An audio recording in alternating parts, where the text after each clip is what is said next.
Hello friends, नमस्कार, आदाब, सत श्री अकाल, गुड इवनिंग। मुझे आशा है कि आप सभी अपनी पढ़ाई अच्छे से और लगन से कर रहे होंगे और डेली बेसिस का जो भी आपका टारगेट होगा वो आप कंप्लीट कर पा रहे होंगे। तो चलिए जल्दी से हम अपना आज का करंट अफेयर पढ़ लेते हैं। 21 अक्टूबर को हुए जो भी महत्वपूर्ण घटनाएं हैं या महत्वपूर्ण इवेंट हैं या जो भी सारी चीज़ें हैं, तो हम एक छोटे से वीडियो में सारी चीज़ों को समझने का प्रयास करेंगे। जो भी हमारे लिए इम्पोर्टेंट होगा उन सारी चीज़ों को, उन सारे महत्वपूर्ण बिंदुओं को हम एक एक करके समझेंगे। तो अब देखा जाए तो पहला जो है हमारा, अगर आर्टिकल देखा जाए तो ये आज फिर से कंपटीशन कमीशन ऑफ इंडिया से रिलेटेड आया हुआ है। इसमें अभी गूगल पे एक 1.338 मतलब 1338 करोड़ रुपए का जो है उनको पेनल्टी लगा दी गई है गूगल के ऊपर। तो देखिए, जो पेनल्टी लगाई जाती है तो ये क्यों लगाई जाती है कंपटीशन कमीशन ऑफ इंडिया की तरफ से। कुछ तो इन लोगों के द्वारा ऐसा किया जाता होगा कि जो कंपटीशन कमीशन ऑफ इंडिया है ये एक्चुअली पूरा का पूरा जो ये ट्राई करती है कि जो भी कंपटीशन है मार्केट में, जो भी एक प्रतिस्पर्धा है वो कहीं ना कहीं बैलेंस रहे, वो किसी एक की मोनोपोली ना होने पाए। तो इन सारी चीज़ों का ध्यान रखता है हमारा CCI, competition commission of India. तो जो गूगल पे ये आरोप लगाए गए हैं, इसके मेजर जो रीजंस हैं, जैसे मान लीजिए कोई एक XYZ नाम की कंपनी है और हमने अगर उसके लिए सर्च करा तो जो ये गूगल है, अगर इसके पास हमारा पूरा डाटा रिकॉर्ड रखा हुआ है तो सर्च करने पे हमें वो उन्हीं चीज़ों को, अगर उनसे उनका टाई अप है तो सर्च करने पे, जैसे मान लीजिए हमें जो है एक कैंपस का शूज़ खरीदना है और कैंपस से अगर गूगल का टाई अप है, इस टाइप का अगर कुछ, हालांकि होना तो नहीं चाहिए, अगर है तो मुझे फर्स्ट रैंक पे कैंपस का जूता ही दिखेगा। तो ये कहीं ना कहीं मार्केट को डिस्टॉर्ट करने की बात हो गई। तो ये सारी चीज़ें देखने पे आपको समझ में आएगा। और एक ऐसा प्लेटफॉर्म है, जैसे आप गूगल की बात करें तो ये ऐसा प्लेटफॉर्म है, ये उन पे ज़्यादा, मतलब जहाँ पे इसको एड्स मिलते हैं तो ये उन चीज़ों को ज़्यादा दिखाता है। कभी भी आप कुछ सर्च कीजिए किसी भी प्लेटफॉर्म पे, जैसे गूगल के लिए क्रोम पे ही आप कुछ सर्च कीजिए तो आपको एड्स वगैरह दिखते हैं। तो ये उन्हीं चीज़ों की एड्स ज़्यादा करता है जहाँ पे इसे कुछ एक तरीके से प्रमोशन होता है इसका और इसको बेनिफिट होता है। और प्ले स्टोर पे भी पार्शियलिटी देखने को मिलती है। प्ले स्टोर पे भी पार्शियलिटी इस टाइप से दिखती है कि जो भी ऐप्स इसके कंपटीशन में बाधक हैं, जो भी ऐप इसके कंपटीशन के हैं, तो उनके जो ऐप्स हैं वो उनको शो नहीं करेगा या फिर उनको वो रैंकिंग अच्छी नहीं देगा। तो ये सारी चीज़ों की जो ऑब्लिगेशन एलिगेशन लगाए जा रहे हैं गूगल पे, इसी के लिए सीसीआई ने इन पे पेनल्टी लगाई है। तो मेनली क्या है ना कि ये मार्केट को डिसरप्ट कर रहे हैं, मोनोपोली आ रही, एकाधिकार आ रहा है। तो कहीं ना कहीं इन सारी चीज़ों को देखने के लिए ये पेनल्टी लगाई गई है। अब बात करेंगे सीसीआई की, जो इसका हेडक्वार्टर है न्यू दिल्ली में है और ये स्टेचुरी बॉडी है, एक्ट से बनाई गई है। एक्ट था हमारा जो कि राघवन कमेटी एक थी, राघवन कमेटी 2002 के एक्ट के द्वारा बनाया गया था। अब ये भी, और इसका जो मेन पर्पस था उसका ये था कि कंपटीशन मार्केट में, हेल्दी कंपटीशन हमेशा बना रहे। अच्छा, इसके पहले भी कोई जो है इस टाइप से एक्ट बनाया गया था या नहीं बनाया गया था, तो जान लेते हैं। इसके पहले एक्ट बनाया गया था monopoly and restrictive trade practice, MRTP 1969। तो इसका भी वर्क वही था, तो इसको राघवन कमेटी के द्वारा रिप्लेस कर दिया गया। अब जो सीसीआई में हमारा कॉम्पोजिशन है उसमें एक चेयरपर्सन है और 6 मेंबर्स हैं जिनके द्वारा ये पूरी कमेटी संचालित की जाती है। और इन सारे कार्यों को, जो भी प्रतिस्पर्धा से रिलेटेड है, इन सारी टॉपिक्स को, इन सारे पॉइंट्स को देखा जाता है और समझा जाता है और पेनल्टी लगाई जाती है, जिससे कि मार्केट में प्रतिस्पर्धा बराबर बनी रहे। फ्रेंड्स, काफ़ी टाइम से साउथ के जो भी स्टेट्स हैं, केरला, तमिलनाडु, इनके द्वारा हिंदी लैंग्वेज का अपोज किया जा रहा है। उन्हें ऐसा लग रहा है कि उनके ऊपर हिंदी थोपा जा रहा है। तो इस टाइप की प्रॉब्लम आ रही है काफ़ी समय से।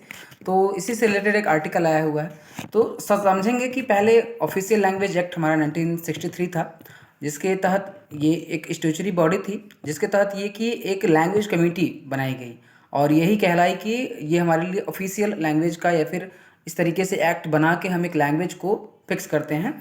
और इसके द्वारा क्या था कि मेनली हिंदी के लिए बनाया गया था कि इससे हम हिंदी के जो भी हमारा प्रचार प्रसार है उसका रिव्यू करेंगे कि प्रोग्रेस हो रहा है या नहीं हो रहा है, और प्रोग्रेस करके रिपोर्ट सबमिट करेंगे। किसके पास रिपोर्ट सबमिट करना था? तो प्रेसिडेंट के पास रिपोर्ट सबमिट करना था। और इसमें क्या था कि सेक्शन, जो इस एक्ट का, ऑफिशियल लैंग्वेज एक्ट का जो सेक्शन 4 सब क्लॉज 4 के तहत प्रेसिडेंट को इनका जो रिपोर्ट दिया जाएगा, जो भी ये रिव्यू करेंगे और जो भी ये हिंदी का प्रोग्रेस ये दिखाएंगे, तो इनको रिपोर्ट को मानना पड़ेगा प्रेसिडेंट को, ऐसा कुछ था। और यहीं पे आर्टिकल 343 की बात कर लेंगे। इसके तहत हमारा कोई भी ऑफिशियल लैंग्वेज मतलब कोई भी नेशनल लैंग्वेज, सॉरी, कोई भी नेशनल लैंग्वेज हमारा नहीं है। और ऑफिशियल लैंग्वेज हमारा हिंदी, जो कि देवनागरी लिपि है, इसको माना गया। देखिए, ऑफिशियल लैंग्वेज एक्ट 1963 के तहत ही हमने 15 साल तक के लिए इंग्लिश को कंटिन्यू करने की बात कही थी उस टाइम पे। बट उसके बाद से ये हमारा टारगेट था कि हम हिंदी को मजबूत करेंगे। बट उस लेवल में जैसा हमें हिंदी मजबूत चाहिए था, उतना मजबूत हम हिंदी को बना नहीं पाए। तो इन चीज़ों की एक तरीके से कहा जाए तो लैग की वजह से इंग्लिश आज भी 15 ईयर करके बढ़ता चला गया और आज ऑफिशियल लैंग्वेज की तरफ वर्क कर रहा है। और अगर हम इंडिया की बात करें, हमारे यहाँ इतनी डाइवर्सिटी है, हर चीज़ में डाइवर्सिटी है, तो ये वन नेशन वन लैंग्वेज का जो सिस्टम हम अपनाने की बात कर रहे हैं, ये इंडिया के लिए पॉसिबल नहीं है और हो भी नहीं पाएगा। साउथ के लोगों का हमेशा से कहना रहा है कि हिंदी हमारे ऊपर थोपी जा रही है, और नॉर्थ के जो लोग हैं वो इस तरीके से देखते हैं कि एक लैंग्वेज होने से ये हमारे यूनिटी को शो करेगा, और ये कहीं ना कहीं जो एक्शन है हमारा, ये डाइवर्सिटी को हर्ट करेगा। जो भी अलग अलग लैंग्वेज, अब देखिए अगर देखा जाए तो 22 तो हमारे शेड्यूल 8 में ही लैंग्वेज हैं, तो ये सारे लैंग्वेज की अगर बात आती है तो कहीं ना कहीं जैसे चल रहा है, मतलब जो भी रीजनल एरिया की लैंग्वेज हैं, और जैसे हिंदी और इंग्लिश की बात की जा रही है, तो सारे लैंग्वेज को इस तरीके से करिए कि किसी की डाइवर्सिटी, मतलब जो भी वहाँ की डाइवर्सिटी है, हर्ट ना हो, जो रीजनल लैंग्वेज हैं वो हर्ट ना हो। अगर रीजनल लैंग्वेज हर्ट होते हैं तो कहीं ना कहीं नुकसान तो है ना उस एरिया के लोगों को। अगर उनसे कहा जाए कि नहीं, अब जैसे मैं, अगर कन्नड़ मुझे आती है और मुझसे कहा जा रहा है कि नहीं नहीं तुम्हें हिंदी ही पढ़ना पड़ेगा, तुम्हें हिंदी ही सीखना पड़ेगा, या फिर अगर हमने आईआईटी क्रैक करा तो हमें हिंदी ही पढ़ना पड़ेगा, हिंदी में ही सारी चीज़ें मिलेंगी। इंग्लिश तो तब भी ठीक है, क्यों ठीक है, क्योंकि हम समझ जाते हैं, हम समझ पाते हैं इस बारे में। तो ये सारी चीज़ें हमें ध्यान देना पड़ेगा, और कहीं ना कहीं एक बैलेंस ज़रूरी है। और देखिए, जहाँ तक ये न्यूज़ में लगातार बना रहेगा ये चीज़ें, चूँकि कहीं ना कहीं एलिगेशंस लगाए जा रहे हैं, तो ये सारी चीज़ें न्यूज़ में बनी रहेंगी। फ्रेंड्स, अगला जो आर्टिकल है वो पोक्ली राइस को करके है, याद रखेंगे, पोक्ली राइस। इस राइस को सबसे मोस्ट इम्पॉर्टेंट पॉइंट इसका याद रखना है, सी वाटर में उगाया जाता है, सी वाटर में उगाया जाता है, और ये हम मानते हैं कि साल्ट रेजिस्टेंस होता है। ठीक, तो इसके, अच्छा, इसका बेनिफिट इस तरीके से क्यों बताया गया है, इसमें जो है फिश फार्मिंग और राइस का कल्टीवेशन, इन दोनों को, जैसे एक टाइम पे हमने राइस का कल्टीवेशन कर लिया और उसी में सी वाटर में ही हम जो है फिश की फार्मिंग कर लेते हैं। ये प्राचीन विधि है, पानी के अंदर खड़े होकर फसल को काटा और लगाया जाता है। और जो इसके अभी जो प्रॉब्लम क्रिएट हो रही है, जिसकी वजह से ये न्यूज़ में है, तो इसको काटने और लगाने के लिए अब लेबर उस तरीके से अवेलेबल नहीं हो रहे हैं, सफिशियंट टाइम नहीं हो रहा है, राइस का कल्टीवेशन नहीं हो पा रहा है। ये जो एक प्राचीन विधि के द्वारा पुकली राइस का जो एक तरीके से कल्टीवेशन हो रहा है उसमें बाधा आ रही है। तो ये सारी चीज़ें याद रखनी है हमें। पोक्ली राइस सी वाटर में उगाया जाता है। अगला नेक्स्ट जो हमारा आर्टिकल है फ्रेंड्स, ये डिफेंस के एक्सपोर्ट से रिलेटेड आर्टिकल है। कहीं ना कहीं देखा जाए तो हम काफ़ी हद तक डिपेंडेंट हैं अब भी दूसरी कंट्री, जैसे कि रसिया है, वहाँ से हम काफ़ी अपना जो है डिफेंस के जो भी इक्विपमेंट है वो हम इंपोर्ट कराते हैं। देखिए, डिफेंस हम इंपोर्ट कराते हैं, इससे हमारी प्रॉब्लम क्या क्रिएट होती है, हमारी करेंट अकाउंट डिफिसिएट, ये हमारा जो है बढ़ता जाता है, प्रॉब्लम ये होती है।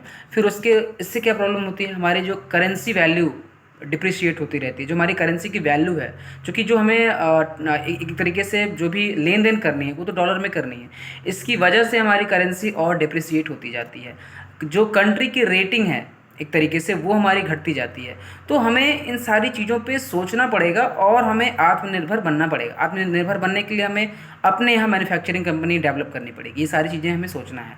जैसे अगर हम एक्सपोर्ट करते हैं तो हमें क्या है कि जब हम सारी चीज़ें, मैक्सिमम चीज़ें हम अगर इम्पोर्ट कराते हैं तो इससे हमारी इकोनॉमी को लॉस होता है, पहली बात। और सिक्योरिटी के कंसर्न भी हैं। जैसे अगर हम, जिस कंट्री ने हमें कोई भी इम्पोर्टेंट इक्विपमेंट बना के दिया और हम जिस कंट्री के खिलाफ उसे यूज करना चाहते हैं, अगर उस कंट्री को भी, जिस कंट्री से हमने लिया था, सपोज दैट हमने रसिया से लिया कोई भी सुखोई 400 अगर ले लिया, और वही सुखोई 400 अगर इन रसिया ने पाकिस्तान को भी दे दिया, तो समझिए प्रॉब्लम क्या क्रिएट होगी। अरे जो इक्विपमेंट उनके पास है वही मेरे पास है, वही पाकिस्तान के पास है, तो इस तरीके का सिक्योरिटी कंसर्न भी हो सकता है। तो इस तरीके से समस्या हमारे पास है। और जब हम आत्मनिर्भर होंगे तो हम एक्सपोर्ट भी कर पाएंगे। तो कहीं ना कहीं ये हमारे लिए ज़रूरी भी है, इसके बारे में सोचना भी हमें चाहिए। और जो ये सारी चीज़ें चर्चा में क्यों है इसकी बात करते हैं। तो जो आर्मी का 4th राउंड का इमरजेंसी प्रोक्योरमेंट है वो पूरी तरीके से इंडिया से फॉर्म होगा, ये बात कही गई है। और इसके जो पॉजिटिव एक तरीके से अगर देखा जाए मैन्युफैक्चरिंग और सारा चीज़ें जो हम आत्मनिर्भर होने की बात कर रहे हैं, अगर ये सारी चीज़ें हम इंडिया से करते हैं तो इसका हमें बेनिफिट क्या होगा? जॉब क्रिएशन, सबसे बड़ा बेनिफिट जो हमें होने वाला है वो जॉब क्रिएशन है। आप देख रहे हैं हमारे यहाँ अनएम्प्लॉयमेंट किस तरीके से मतलब गोली की रेट से भाग रही है, तो आप समझ सकते हैं कि जॉब क्रिएशन कितना ज़्यादा इंपॉर्टेंट है हमारे लिए। और कहीं ना कहीं हमारा जो इम्पोर्ट बिल है जो घटता मतलब एक तरीके से बढ़ता जा रहा है उसमें थोड़ा सा डेप्रिसिएशन आएगा, वो डिक्लाइन होगा, तो हमारा जो इंपोर्ट करने का जो एक तरीके से बड़ा सा लिस्ट बनता जा रहा है वो थोड़ा सा छोटा होगा, और करेंट अकाउंट डिफिसिट वो कम होगा।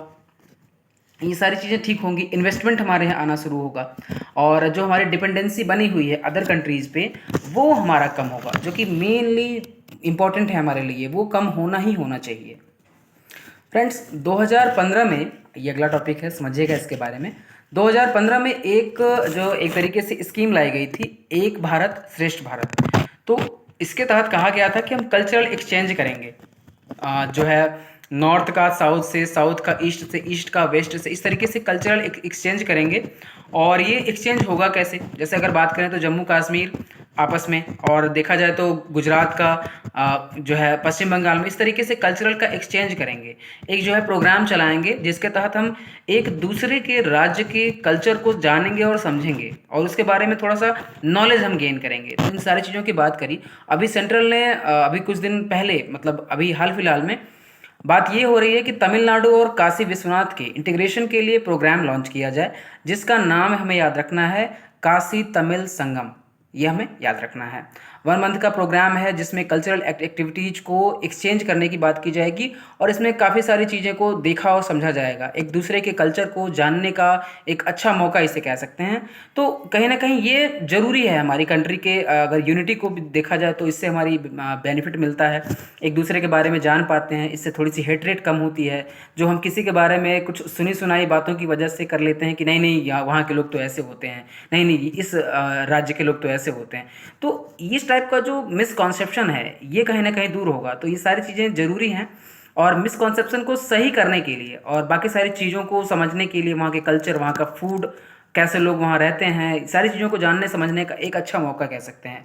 याद ये भी रखना है कि किस मिनिस्ट्री के द्वारा इसे लॉन्च किया गया, मिनिस्ट्री ऑफ एजुकेशन के द्वारा लॉन्च किया गया है। और right now ministry of education संभाल कौन रहा है? धर्मेंद्र प्रधान जी, और इन्हीं के द्वारा ये लॉन्च भी किया गया है। तो इसके बेनिफिट बहुत सारे हैं, कई राज्यों को इसके द्वारा लिंक किया गया है। अगर देखा जाए तो जैसे जम्मू एंड कश्मीर का मैंने बताया, वैसे ही मतलब नॉर्थ से साउथ की तरफ एक तरीके से लेंगे, मतलब इन दोनों का कोई एक कॉम्बिनेशन ले लेंगे, ईस्ट का वेस्ट से ले लेंगे, नॉर्थ का वेस्ट से ले लेंगे, नॉर्थ का ईस्ट से ले लेंगे, इस तरीके का एक कॉम्बिनेशन तैयार करा गया है। मेनली ये कल्चरल एक्टिविटीज़ और कल्चरल एक्सचेंज को प्रमोट करने के लिए बात की जा रही है। जिससे बेनिफिट क्या होने वाला है? बेनिफिट मैंने बताया, जो भी एक तरीके का हेटरेट इस टाइप का हम दूसरे के बारे में बना के रखते हैं, और नॉलेज जो इम्प्रूव होने वाली है, सबसे बड़ी चीज़ है कि नॉलेज इम्प्रूव होगी, हम दूसरों के बारे में जान और समझ पाएंगे। तो ये सारी चीज़ें कहीं ना कहीं इससे रिलेटेड हैं, और हमें ध्यान रखना है ये जो स्कीम हमें ये लॉन्च करेगी, इसका नाम क्या है? एक भारत श्रेष्ठ भारत। कब लॉन्च करा गया? 2015 में। इसके तहत अभी जो तमिलनाडु और काशी विश्वनाथ का इंटीग्रेशन के लिए जो प्रोग्राम लॉन्च किया गया है, ये क्या है? इसका नाम काशी तमिल संगम, मिनिस्ट्री ऑफ एजुकेशन के द्वारा, और मिनिस्ट्री ऑफ एजुकेशन संभाल कौन रहा है? धर्मेंद्र प्रधान। ठीक फ्रेंड्स, अगला आर्टिकल जो कि बहुत छोटा सा टॉपिक है, इसके बारे में बहुत डिटेल में नहीं जानेंगे। एक आकाश तत्व नाम का जो कॉन्क्लेव ऑर्गेनाइज किया जा रहा है, और ये दो दिन का थीम बेस्ड कॉन्क्लेव है। ये हमारे इसरो और सेंट्रल गवर्नमेंट के द्वारा स्टार्ट किया जा रहा है। तो इसमें, और जो हमारा सेंट्रल गवर्नमेंट का जो मिनिस्ट्री होगा वो ministry of science and technology है। तो ये जो बेसिकली कहा जा रहा है, कहीं ना कहीं जो वेस्टर्न कंट्रीज हैं और दुनिया की बहुत सी कंट्रीज, एक तरीके से उनका ये मानना है कि इंडिया जो है अपने साइंस पे या फिर साइंस को डेवलप नहीं कर रहा है, या फिर साइंस के विषय में नहीं सोचता। तो ऐसा नहीं है। अभी क्या है कि ये जो प्रोग्राम लॉन्च किया गया है, आकाश तत्व नाम का कॉन्क्लेव, इसके द्वारा एंशियंट साइंस को समझा जाएगा। इसको समझने के लिए ही ये सारी चीज़ों का स्टार्ट करा गया है। तो याद रखना है, आकाश तत्व नाम का कॉन्क्लेव है, स्टार्ट किसके द्वारा किया गया है? Ministry of science and technology and ISRO के द्वारा। इसरो का इस्टेब्लिशमेंट 1969 में। ये सारी चीज़ें हमें याद रखनी हैं। फ्रेंड्स, अगला आर्टिकल रिलेटेड है ब्रिटिश से। या इसके बारे में जानेंगे कि प्रॉब्लम क्या वहाँ क्रिएट हो गई, ऐसा क्या होगा कि हमें बात करनी पड़ रही है। वहाँ की लीज ट्रस नाम की महिला, जो कि सर्विंग पीएम थी अभी ब्रिटेन की, तो उन्होंने इस्तीफ़ा दे दिया। और देखा जाए तो शॉर्टेस्ट पीरियड रहा इनका, शॉर्टेस्ट सर्विंग पीरियड रहा इनकी ब्रिटिश हिस्ट्री में। इन्होंने ओनली एंड ओनली 3 मंथ्स सर्व करा। देखिए प्रॉब्लम क्या है कि वहाँ इन्फ्लेशन बहुत तरीके से, मतलब एक तरीके से गोली की तरह बढ़ी हुई है, मतलब गूज बम्प हो गया है उसका। तो प्रॉब्लम क्या क्रिएट हो रही है कि जब इतनी ज़्यादा प्रॉब्लम है तो कोई भी एक तरीके से लोड लेने को तैयार नहीं हो रहा। तो अब देखते हैं आगे कौन प्राइम मिनिस्टर बनते हैं। बोरिस जॉनसन भी दौड़ में हैं, और तो देखते हैं क्या होता है। फर्स्ट प्राइम मिनिस्टर जो यूके के थे, उनका हम नाम याद रख सकते हैं, रॉबर्ट वॉलपोल बने थे। तो देखते हैं आगे क्या होता है। अगला टॉपिक फ्रेंड्स दिवाली को लेके है, पटाखों को लेके है। पटाखों से रिलेटेड जो पॉल्यूशन है उसको लेके है। देखिए हमेशा से बात चलती रहती है, और ये कहीं ना कहीं वाद प्रतिवाद का विषय भी है कि दिवाली आते ही पटाखों को बैन बैन बिल्कुल क्यों कर दिया जाता है। ऐसा क्यों नहीं किया जाता, जैसे क्रिसमस है या फिर और कई सारे त्यौहार हैं तो उस पर क्यों नहीं करते। किसी के बर्थडे सेलिब्रेशन या जैसे किसी का मीटअप इस तरीके से है तो वहाँ पे बैन क्यों नहीं करते। दिवाली आते ही पटाखों का बैन इस तरीके से क्यों स्टार्ट हो जाता है। तो अभी दिल्ली ने ये पटाखों का प्रोडक्शन, स्टोरेज, सेल एंड जलाना सारा बैन कर दिया। और अदर भी राज्य हैं उन्होंने भी बैन करा हुआ है। तो मनोज तिवारी जी के द्वारा पेटिशन लगाई गई कि पटाखे बैन ना की जाएं, बट सुप्रीम कोर्ट ने बिल्कुल ही खारिज कर दिया कि पटाखे बैन होंगे ही होंगे। पहले क्या था कि ग्रीन क्रैकर्स को बैन नहीं करा गया था, बट इस बार क्या हुआ है कि ग्रीन क्रैकर्स को भी बैन कर दिया गया, बिल्कुल ही, मतलब पटाखे बिल्कुल ही बैन। कि दिल्ली में जैसे देखिए छोटे राज्य हैं तो वहाँ पे जो भी कहीं ना कहीं दिल्ली की बात हम इसलिए करते हैं क्योंकि हमारी राजधानी है देश की। तो इस तरीके से हमें सीखना भी चाहिए कि हाँ, हमें पटाखों को जलाना चाहिए क्या। तो ये सारी चीज़ें हैं। तो अभी बात करते हैं ग्रीन क्रैकर की। कई बार हमने सुना है यार ग्रीन क्रैकर क्या है, समझ नहीं आता बिल्कुल। तो आज जानेंगे। इसमें देखिए लो इमिशन होता है, जो भी ये क्रैकर्स होते हैं लो इमिशन किन चीज़ों का होता है, जो कि टॉक्सिक गैसेज हैं उनका जो इमिशन है वो लो होता है। जैसे सल्फ़र है, बेरियम है, सल्फ़र नाइट्रेट है, डस्ट है, ये सारी चीज़ें कहीं ना कहीं लो अमाउंट में होती है। अब जैसे अगर देखा जाए नॉर्मल पटाखे, अगर उससे जो है 100% हो रहा है पॉल्यूशन, तो इससे मान सकते हैं कि 50 या 30%। तो इससे जो कहा गया था कि 30% पॉल्यूशन कम हो रहा था ग्रीन क्रैकर से। बट अभी क्या है ना कि बिल्कुल बैन कर दिया गया है, बिल्कुल भी कोई क्रैकर नहीं जलने वाला है दिल्ली में। और 3 प्रकार के ग्रीन क्रैकर होते हैं, इसे भी हम जानेंगे समझेंगे कि इसमें क्या है कि कौन कौन से क्रैकर होते हैं। श्वास होता है, ये सेफ वाटर रिलीजर होता है जो ग्रीन क्रैकर है, कहीं ना कहीं इसमें जो टॉक्सिक गैसेज हैं वो नहीं होती हैं। और अगला है स्टार नाम से है सेफ थर्माइट क्रैकर, इसमें पोटेशियम, नाइट्रेट, सल्फर ये सारी चीज़ें नहीं होती हैं, इसलिए थोड़ा सा सेफ मानते हैं। फिर सफल नाम से है safe mineral aluminium, it means कि एल्यूमिनियम की मात्रा थोड़ी सी कम होगी।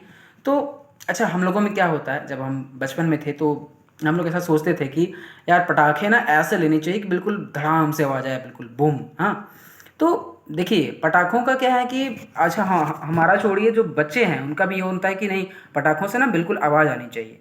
तो जो रेगुलर क्रैकर है, जो रेगुलर क्रैकर बनाए जाते हैं वो 160 डीबी तक का आवाज़ क्रिएट करते हैं। ये आप ध्यान रखेंगे, रेगुलर क्रैकर 160 डीबी तक का। जो ग्रीन क्रैकर थे उनसे हमें कितना 100 से 120 डीबी, 100 से 20 100 डेसिबल तक का जो वॉइस, जो एक तीव्रता है वो क्रिएट होती थी। बट हमारे कानों के लिए कितना सेफ़ है, ये भी तो हमारे लिए ज़रूरी है ना कि हमारी हियरिंग कैपेसिटी के अकॉर्डिंग कितना सेफ़ है। 85 डीबी, 85 डीबी तक। बट क्या है कि इतनी सारे ट्रैफिक और सारी चीज़ों को सुनते सुनते हम एक तरीके से हैबिचुअल हो चुके हैं, तो हम मैनेज करते हैं। बट आप समझिए कि क्या वाकई हमें इन चीज़ों को कम करने की ज़रूरत नहीं है।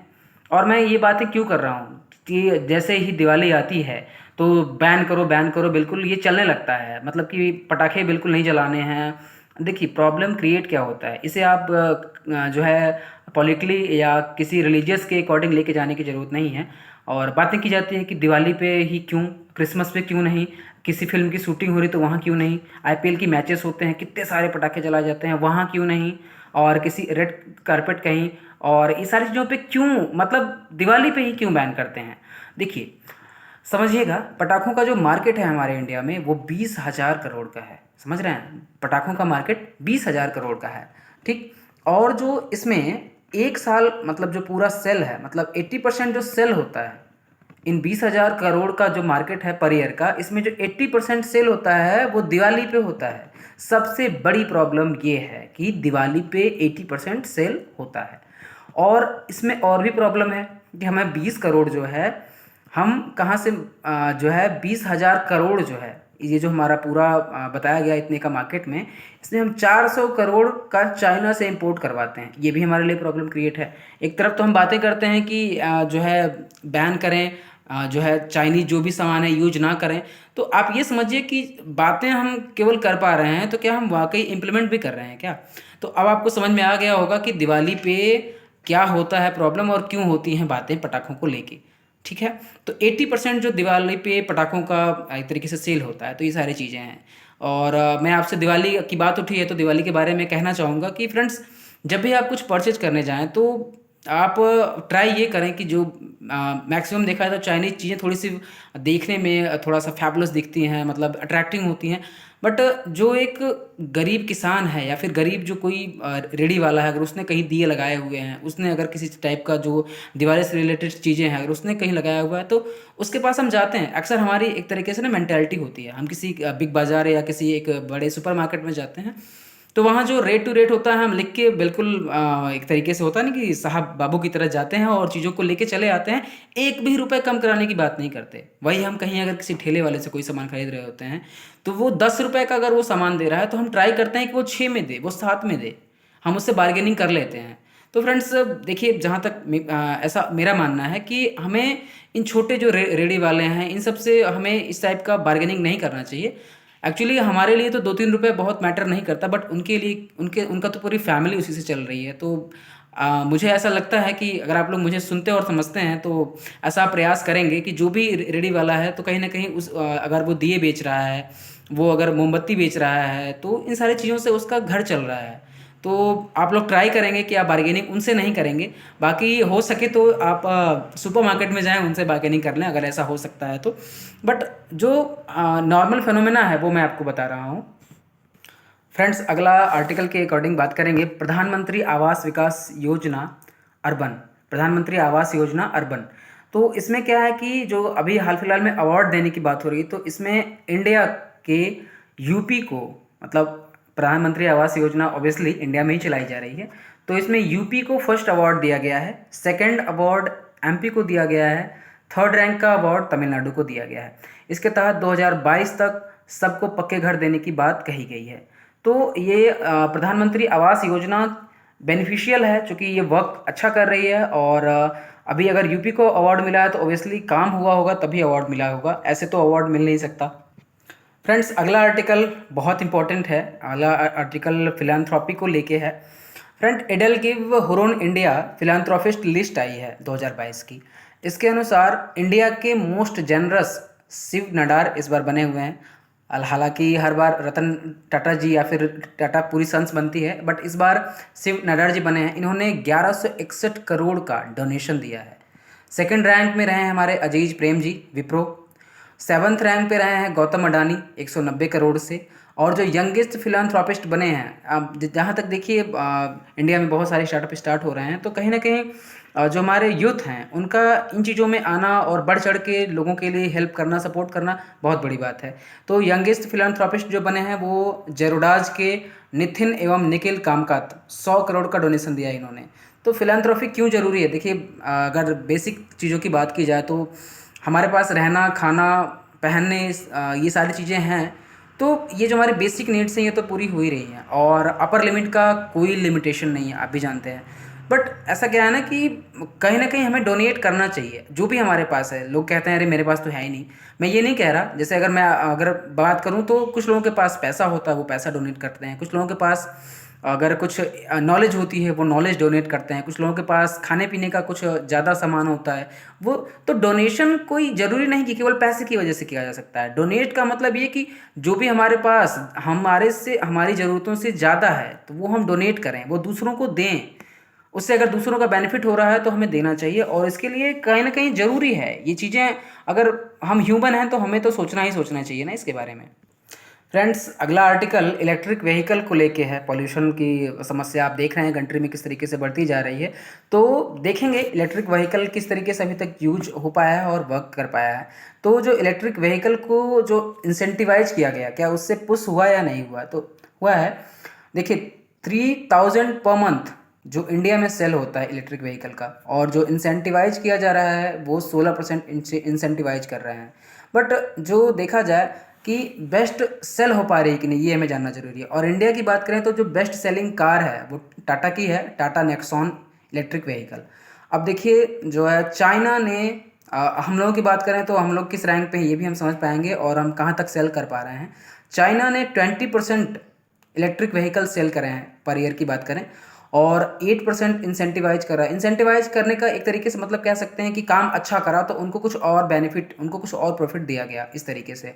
और पब्लिक चार्जिंग जो लगा रखे हैं 15 लाख चार्जिंग, सबसे बड़ी बात तो चार्जिंग की है। मान लीजिए एक तरीके से हमने सारी चीज़ें इस्टेब्लिश तो कर डाली, बट हमारे पास चार्जिंग की व्यवस्था नहीं है। हमने फ़ोन ले लिया बहुत महंगा सा, 20,000 का फ़ोन ले लिया, बट उसे चार्ज करने का हमारे पास कोई व्यवस्था नहीं है, कोई हम अरेंजमेंट नहीं कर पा रहे हैं। तो इस टाइप की प्रॉब्लम क्रिएट है। तो बट क्या है, चाइना इसमें बहुत आगे निकल चुका है। उसने 15 से 20 साल पहले ही इंसेंटिवाइज किया हुआ था। तो 20% इलेक्ट्रिक व्हीकल सेल कर पा रहा है चाइना, 8% इंसेंटिवाइज कर रखा है, और पब्लिक चार्जिंग 15 लाख। और जर्मनी की बात करें सेकंड रैंक पे है, 14% इलेक्ट्रिक व्हीकल सेल कर रहा है अपने पूरे मार्केट का, 18% इंसेंटिवाइज कर रहा है, और 35,000 charging point, public charging point लगा रखे हैं। देखिए, बात करेंगे इंडिया की, तो इंडिया के लिए मैं ये नहीं कह रहा कि बहुत ख़राब पोजीशन है, बस थोड़ा सा हमें और सही तरीके से सोचने की ज़रूरत है और अच्छा करने की ज़रूरत है। 1% इलेक्ट्रिक व्हीकल का सेल है, जो कि बहुत अच्छा तो नहीं है। तो कहीं ना कहीं इसे और अच्छी तरीके से सारे कैंपेनिंग, सारे जो है और सब्स्टिट्यूट इसके लिए अल्टरनेटिव्स जो हमारे यहाँ उनके लिए लाना जरूरी है। तो ये सारी चीज़ों का सोचना हमारे लिए आवश्यक है। तो ये सारी चीज़ें अगर हम करते हैं और देखा जाए 16% इंसेंटिवाइज किया गया है, तो अभी और 2000 पब्लिक चार्जर पॉइंट बनाए गए हैं। तो देखिए प्रॉब्लम कहाँ से क्रिएट हो रही है, इलेक्ट्रिक व्हीकल इंडिया में बहुत ज़्यादा क्यों नहीं अभी आ पा रही है। तो पहली बात तो जो है कॉस्ट को लेके है। अगर हमें कोई दूसरी गाड़ी, डीजल गाड़ी अगर हमें 8,000 में, 8 लाख में मिल जा रही है, और हमें ईवी इलेक्ट्रिक व्हीकल अगर हमें 10 लाख में मिल रही है, तो नॉर्मल सी बात है हम जो है इलेक्ट्रिक व्हीकल की तरफ ना जाके डीजल व्हीकल की तरफ चले जाएंगे। सामान्य सी बात है, आप मोबाइल फ़ोन की ले लीजिए।